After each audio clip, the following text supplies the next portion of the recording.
बिस्मिल्लाहिर्रहमानिर्रहीम। अस्सलाम वालेकुम नाज़रीन, आप यूट्यूब चैनल देख रहे हैं। मैं इमरान खान हूँ। जो इमरान खान साहब ने वज़रा की कारकर्दगी के ऊपर 10 टॉप 10 वज़रा की एक लिस्ट जारी की है, उस पर वज़रा के अंदर भी तशवीश है। शाह महमूद कुरैशी साहब को लगता है कि उनकी वज़ारत जो है वो टॉप 3 में होनी चाहिए थी। उन्होंने कहा जी बेहतरीन काम किया है। शहजाद अरबाब साहब को उन्होंने ख़त लिखा, जो इमरान खान साहब के मावन ख़ुसूसी हैं, और वो इस पे काम कर रहे थे कि उनकी वज़ारत को जो 11वां नंबर मिला है, इस पे उनको शदीद तशवीश है और तरीक़ाकार के ऊपर उन्होंने इख्तलाफ किया है। 26 में से 22 अहदाफ वज़ारत ख़ारजा ने उनके मुताबिक हासिल किए हैं, और दूसरी समाई में उन्होंने 24 में से 18 अहदाफ हासिल किए थे, लेकिन उनके साथ सलूक ठीक नहीं हुआ और मैकेनिज़्म के ऊपर उन्होंने एतराज़ किया है। एक तरफ तो ये है, दूसरी तरफ जो है इमरान खान साहब के जो मुखालफीन हैं वो इस कारकर्दगी रिपोर्ट को इस्तेमाल कर रहे हैं गंदा करने के लिए इमरान खान साहब की हुकूमत को। ख़ास तौर पे पहले नंबर पे आने वाले वज़ीर मुराद सईद, और मुराद सईद को मैंने देखा वो बहुत ज़्यादा टॉक शोज़ करते थे माजी में, लेकिन जिस दिन से उनको वज़ारत मिली है वो टॉक शोज़ वगैरह में भी नहीं आते। और हम लोग जब उनसे रब्ता करते हैं तो वो कभी किसी शहर में, कभी किसी शहर में, कभी कहीं, और वो बहुत काम कर रहा है। बतौर वज़ीर मुराद सईद ने वाकई काम किया है और वो काम नज़र भी आता है। वो ऐसा काम है कि आप अगर मुख्तलिफ़ सड़कों पे जाएँ, मुख्तलिफ़ इलाकों में जाएँ तो आपको पता चल जाता है। हाँ, आप काम के ऊपर तनकीद कर सकते हैं ये कहकर कि ये मनसूबा मुराद सईद ने गलत बनाया, बहुत सारी हो सकती हैं, लेकिन ये जिस तरह की तनकीद हो रही है और कुछ सहाफ़ी कर भी रहे हैं। न्यूज़ 1 के ऊपर एक सहाफ़ियों के ग्रुप ने जिस किस्म के अल्फाज इस्तेमाल किए, पैमरान उसके ऊपर एक वो शोकाज भी दिया है और सोशल मीडिया के ऊपर एक बड़ी खौफनाक कंपेन भी चली है, लेकिन ये ज़्यादती है। आप अगर करना चाहें तो आप ये बात कर सकते हैं कि वज़ीर ने करप्शन की, आप ये कह सकते हैं कि वज़ीर ने गलत मंसूबों पर पैसे लगाए, आप ये कह सकते हैं कि वज़ीर ने नाअहली दिखाई, नकम्मा वज़ीर है। आप ये कह सकते हैं कि फ़लाँ जगहों के ऊपर किक बैक्स हैं, रिश्वत हुई है, कमीशन लिया है, या सब स्टैंडर्ड काम हुआ है, या गैर ज़रूरी तौर पे पैसे ज़ाया हुए हैं। ये सारी चीज़ें आप कह सकते हैं। आप वज़ीर की वज़ारत में इन चीज़ों पे आप तनकीद कर सकते हैं क्योंकि उनको उसकी कारकर्दगी के ऊपर पहला नंबर मिला एक वज़ीर को। तो आप बताएं जी कारकर्दगी जो है वो गलत है, और उसके ऊपर आप अपना काउंटर नैरेटिव पेश करें। अगर आप सहाफ़ी हैं तो अपनी सहाफ़त के ज़रिए से आप बताएं कि जनाब ये चीज़ें इस बंदे ने ठीक नहीं की। करैक्टर असैसिनेशन करना ये तो पाकिस्तान में सबसे आसान काम है। यानी वहाँ पे अब एक सोशल मीडिया पे कंपेन चल रही है, कारकर्दगी पे बात करने की बजाय रेहाम खान की किताब का हवाला दिया गया। रेहाम खान अपने इल्ज़ामात पे ख़ुद बरतानिया में माफ़ी मांग चुकी हैं, जुर्माना अदा कर चुकी हैं, और उसकी किताब इस लिहाज से, किसी भी लिहाज से इस काबिल नहीं है कि, या उस पर नहीं लिखा हुआ कि वज़रा की कारकर्दगी क्या है। अब वो तो एक बदला लेने के लिए किताब लिखी थी एक तलाक याफ्ता औरत ने कि जनाब मुझे तलाक हो गई है तो मैं अब नहीं छोड़ूंगी। हालांकि तलाक से एक दिन पहले तक वो इमरान खान की सबसे बड़ी मोतरफ थी, तलाक के फ़ौरन बाद वो इमरान खान की सबसे बड़ी मुखालिफ बन गई। तो यहाँ से आप अंदाज़ा कर लें, अगर रेहाम खान आज भी इमरान खान की बीवी होती तो वो इमरान खान के नाम की माला जप रही होती, लेकिन अब वो क्योंकि उसकी बीवी नहीं है लिहाजा वो बदला ले रही है। अब सारी औरतें जो जमायमा की तरह तो नहीं होती, या सारी औरतों का जो है वो इस किस्म का तो रवैया नहीं होता कि वो इस किस्म का ज़र्फ़ भी नहीं होता कि वो तलाक के बाद भी अपने आप को नॉर्मल रख पाएँ। ये बड़ा मुश्किल हो जाता है नॉर्मली। अब अगर करप्शन की है ना मुराद सईद ने तो वो बताएं, रिश्वत कमीशन वो बताएं। ये चीज़ों के ऊपर कोई बात नहीं कर रहा। अपनी जो बदतहजीबी की ऑडियोज़ हैं, या अगर अपने चाहने वालों की कोई वीडियोज़ भी आ जाएँ, बेडरूम की फहश वीडियोज़ आ जाएँ, तो उनके ऊपर भी ये कहते हैं कि निजी ज़िंदगी है, लेकिन एक ऐसी किताब का हवाला देने में नहीं चूकते। अगर बंदा पसंद नहीं है या वो अपनी पसंद की पार्टी नहीं है तो ऐसी किताब का हवाला देने से भी नहीं चूकते जिसका ना कोई सर है ना कोई पाँव है। और यानी एक बदले वाली किताब है, में फिर वही बात रिपीट हो जाएगी। अब अगर कोई इनमें से इखलाकियात का दर्स देना तो फिर इसके ऊपर जो है वो मातम ही किया जा सकता है। एक और चीज़ है, हुकूमत भी तहरीक-ए-एतमाद के हवाले से एक अहम फैसला कर चुकी है। अपोजिशन तो तहरीक-ए-एतमाद नहीं ला पाएगी, लाएगी तो नाकाम हो जाएगी। ऐसी सूरत हाल में जब नाकामी होनी है तो फिर वो इससे बचेंगे और इसको नहीं लाएंगे। हुकूमत अपोजिशन के लिए इस तहरीक-ए-एतमाद को एक छेड़ बना के रखने, यानी अब उनको चढ़ाएंगे इससे। हर टॉक शो के अंदर, हर आने वाले दिन में वो ये कहेंगे लाओ तहरीक एतमाद क्यों नहीं ला रहे, लेकर आओ तहरीक, और ये पहले भी ये कर रहे थे। अब हुकूमत के खिलाफ अपोजिशन ने एक ऐसी चाल चली है जो उनको उल्टी पड़ जाएगी आने वाले दिनों में। टॉक शोज़ हों, प्रेस कॉन्फ्रेंस हो, मीडिया टॉक्स हों, कहीं पे भी हों, ये लोग अब रोला डालेंगे हुकूमत वाले, और अपोजिशन को बार बार कहेंगे लाओ तहरीक एतमाद, लाओ तहरीक एतमाद, क्योंकि सिर्फ 4 पार्टियों को तो काबू करना है। मुन्नी सलाई को वजारत तो मिल गई है, काफ लीग जा नहीं सकती, MQM के पास वजारतें मौजूद हैं, और वो अगर जाएगी भी तो आधी से भी कम जाएगी, बाकी इस तरफ रहेगी। और जहाँ तक बात है बलूचिस्तान अवामी पार्टी का, वो एक वजारत के ऊपर राज़ी हो जाएंगे। GDA वो वैसे ही राज़ी है, जमहूरी वतन पार्टी वो भी राज़ी है, शेख रशीद अवामी मुस्लिम लीग वो एक ही सीट है, वज़ीर दाखिला है पाकिस्तान के, तो अपोजिशन को इसमें कुछ मिलने वाला नहीं है। नवाज शरीफ साहब की जो ताज़ा तरीन रिपोर्ट आई है उसने वही बात साबित की जो मैंने आपसे कही थी। आप मेरा वीलॉग निकाल के देखें, मैंने लगभग 5-6 दफ़ा ये बात की है, और आज मैं उसको दोहराने वाला हूँ। और ये बात मैं आपसे नहीं, खुद से नहीं दोहरा रहा, इस मरतबा ये बात डॉक्टर्स ने की है। डॉक्टर्स का जो एक 9 रुकनी बोर्ड बनाया हुआ है पंजाब में, उसके पास जब डॉक्टर फयाज शाल की रिपोर्ट आई जो मियां नवाज शरीफ साहब की है, तो उन्होंने इस रिपोर्ट को मेडिकल ओपिनियन करार दे दिया कि ये एक तिब्बी राय है एक डॉक्टर की, इसके साथ कोई लैब रिपोर्ट्स मौजूद नहीं है, या इसके साथ कोई सबूत ऐसे मौजूद नहीं है जो एक मेडिकल रिपोर्ट इसको बनाए। ये मेडिकल ओपिनियन है, मेडिकल रिपोर्ट नहीं है, एक डॉक्टर की राय है, एक डॉक्टर की मेडिकल रिपोर्ट नहीं है। इस तरह इसको मैंने भी आपको समझाया था कि ये एक्चुअली ये चीज़ है। एक डॉक्टर है वो राय दे रहा है, किसी भी 70 साल 60 साल के आदमी के बारे में ऐसी राय लिखी जा सकती है। नॉर्मली 70% लोगों को प्रॉब्लम्स होती हैं तो आप लिख सकते हैं, लेकिन वो नॉर्मल लाइफ गुजार रहे होते हैं। तो ये एक मेडिकल रिपोर्ट नहीं है, एक मेडिकल ओपिनियन है। मेडिकल रिपोर्ट जो है वो एक अलग चीज़ है, उसमें बहुत सारे सपोर्टिंग डॉक्यूमेंट होते हैं, वो मौजूद नहीं है, तो इसको नामुकम्मल करार दे दिया है, यही कहते हुए बोर्ड ने कि जनाब ये रिपोर्ट ठीक नहीं है। मैं आपको एक छोटी सी बात बताता हूँ। हमारे पास ना गांव में एक छोटा सा फार्म हाउस है, वहाँ हमारे पास डक्स थी, ये बत्तख जो होती हैं। तो गीदड़ों का एक गौल आ गया, उसने एक दफ़ा हमला किया, हमारी कुछ बतखें ले गया, दूसरी दफ़ा आया जो बाकी बची वो भी ले गया। हम लोगों ने थोड़ी सी प्रोटेक्शन की, लेकिन वो गीदड़ हैं, वो तेज़ हैं, वो ले गए।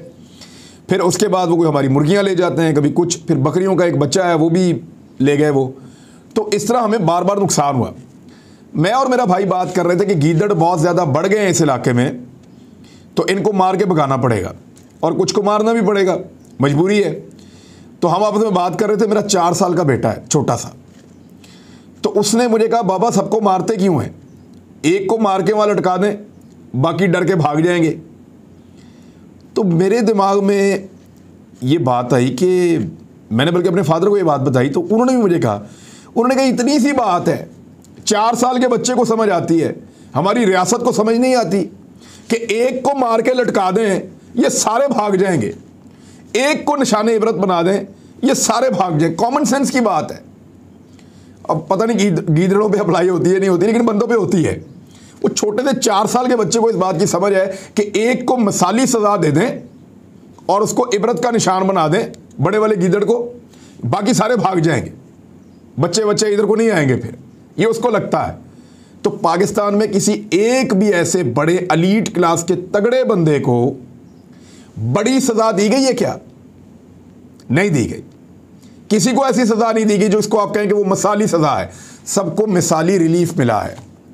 यानी अब हो ये रहा है कि बजाय मिसाली सज़ा देने के किया ये जा रहा है कि मिसाली रिलीफ दिए जा रहे हैं, और वो जो मिसाली रिलीफ हैं वो हौसला देते हैं बाकी गीदड़ों को या बाकी जो ऐसे अनासर हैं उनको कि वो आएँ और आकर अपना शिकार जारी रखें। तो ये एक छोटी सी बात थी, वो मेरे दिमाग में आई, मैंने आपके साथ शेयर कर ली। अब आए जी, शहबाज शरीफ साहब के खिलाफ एक तारीखी कदम उठाने जा रही है हुकूमत वक्त। करने क्या जा रहे हैं कि शहबाज शरीफ साहब के खिलाफ कौमी असम्बली के अंदर एक करारदाद लाई जाएगी।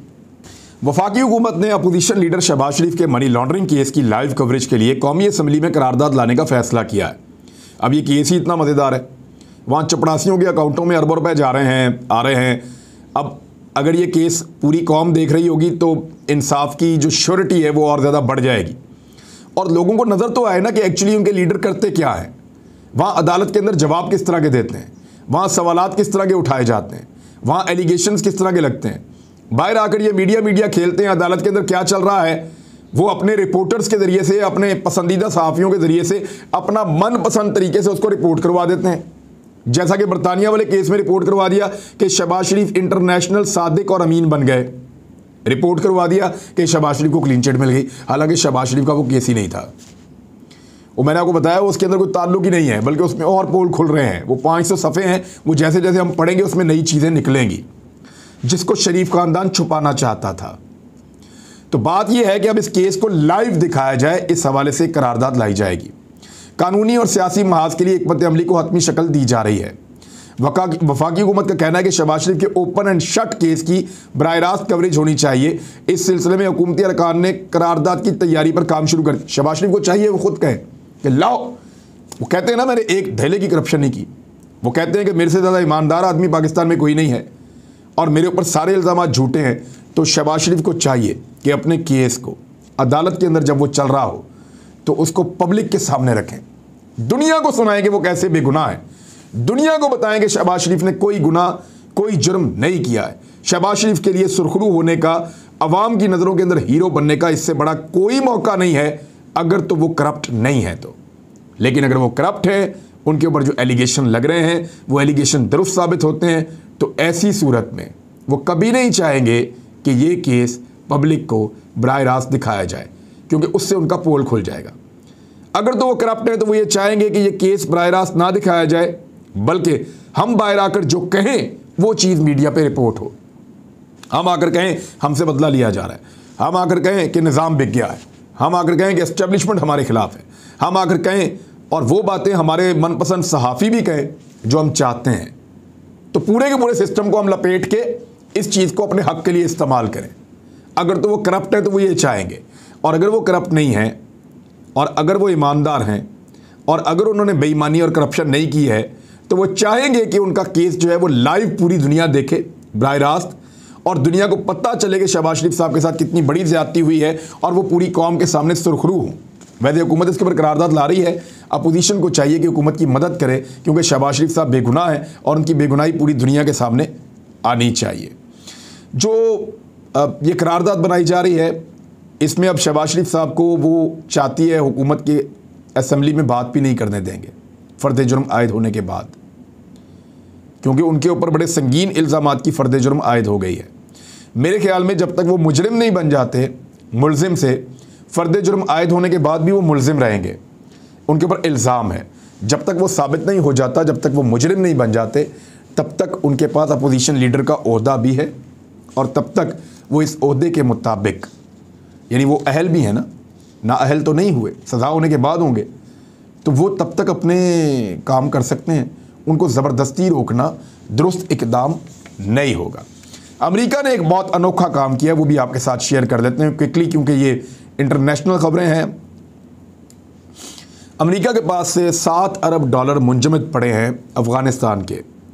अमेरिका के सदर जो बाइडन ने और उनकी हुकूमत ने फैसला किया है कि इन पैसों में से $3.5 अरब अफ़गानिस्तान को दिए जाएंगे और $3.5 अरब दे दिए जाएंगे उन मुतासरीन को जिनका 9/11 के वाक़े में नुकसान हुआ था।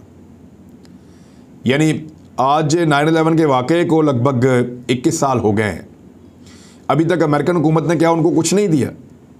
अब ये $3.5 अरब जो गरीबों का पैसा है, ये पैसा जो अफ़गानिस्तान में भूख है, गुर्बत है, अफलास है, परेशानी है, वहाँ नहीं दे रहे, आधा पैसा फिर अपने मुल्क के अंदर बांट रहे हैं। तो वो कहते हैं ना, आधा बांटे रेवड़ियाँ मुड़ दे अपने आनू। वो इसी तरह का अमेरिका ने काम किया है कि वो रेवड़ियाँ भी अपने में बांट रहा है। यानी $3.5 अरब कहते हैं जी अपने लोगों में बांटेंगे, $3.5 अरब वो 4 करोड़ जो अफ़गानी है उनको देंगे, और वो $3.5 अरब जो है उसके बारे में कह रहे हैं जी अदालत जब भी हमें हुक्म देगी हम वो दे देंगे, और उसको देने का तरीका ये है कि हम तालिबान के हाथ कोई पैसा नहीं लगने देंगे। अमेरिका ने एक और दावा किया है। अमेरिका का दावा ये है कि बहुत जल्दी रूस यूक्रेन पर अटैक करने वाला है, और ख़ास तौर पर उन्होंने ये कहा कि ये अटैक हो जाएगा बीजिंग ओलंपिक्स के दौरान ही, और इस वक्त विंटर ओलंपिक्स बीजिंग में चल रहे हैं, यानी आने वाले चंद दिनों में अमेरिका को लगता है कि ये अटैक हो जाएगा।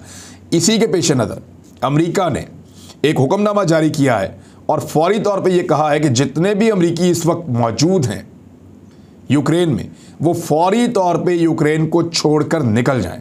उन्होंने ये मशवरा दिया है और ये कहा कि मशरकी यूरोप में बहुत तेज़ी से हालात ख़राब हो सकते हैं, इसलिए यूक्रेन में बाकी बचे तमाम अमरीकी शहरियों को फौरी तौर पर मुल्क से निकल जाना चाहिए। उन्होंने कहा कि अगर मॉस्को यूक्रेन पर हमला करता है तो इस सूरत में वो अमरीकियों को बचाने के लिए वहाँ फ़ौज नहीं भेजेंगे। उन्होंने कहा कि हम इस वक्त दुनिया की सबसे बड़ी अफवाज में से एक के साथ निमट रहे हैं। ये बहुत मुख्तलिफ सूरत हाल है और ख़ित्ते में चीज़ें बहुत तेज़ी से बदल सकती है। बहरहाल उनको लगता है कि फ़ौरन हमला होने वाला है और हालात में से इतने अच्छे हैं भी नहीं।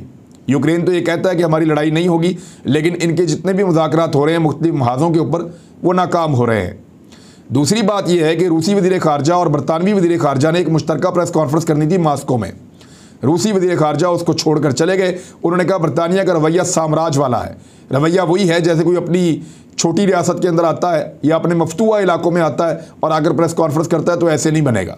रूस को अंडर एस्टिमेट ना किया जाए, रूस को दबाने की कोशिश ना की जाए और डराने और धमकाने की कोशिश भी ना की जाए। तो उन्होंने बाइकआउट कर दिया बरतानवी वज़ीर ख़ारजा का और फिर बाद में बरतानवी वज़ीर ख़ारजा भी वहाँ से चली गई। ये सिचुएशन है यूक्रेन की, आपके साथ शेयर करते रहेंगे। अब तक के लिए इतना ही। अपना ख्याल रखिएगा, अपने इस चैनल का भी। अल्लाह हाफ़िज़।